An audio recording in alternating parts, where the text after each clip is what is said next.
বাংলাদেশ জাতীয়তাবাদী দল বিএনপি আমাকে ধানের শীষের প্রতীক হিসাবে দলের মনোনয়ন দিয়েছেন এবং আমি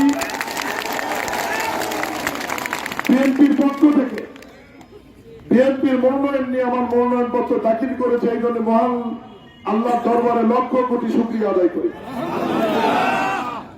এবং দলের প্রধান ভারপ্রাপ্ত চেয়ারম্যান জনাব তারেক রহমান সহ দলের শীর্ষ নেতাদের প্রতি আমি আমার শিবগঞ্জ বিএনপি পরিবারের পক্ষ থেকে শিবগঞ্জবাসীর পক্ষ থেকে আন্তরিক ধন্যবাদ এবং কৃতজ্ঞতা জানাই। আপনারা যেটা চেয়েছিলেন দল সেটি করেছে, ঠিক কিনা? এখানে আরো অনেক দল মনোনয়ন পত্র দাখিল করতে পারে, করুন, আপনাদের প্রতীক ঠিক থাকলেই হলো। আপনারা, আমি কথাগুলো আচরণবিধি মেনে আকার ইঙ্গিতে বলছি, আপনারা আপনাদের কাজ শুরু করে দেবেন, আগে থেকেই করছেন, সেটি আরো জোরালো করবেন।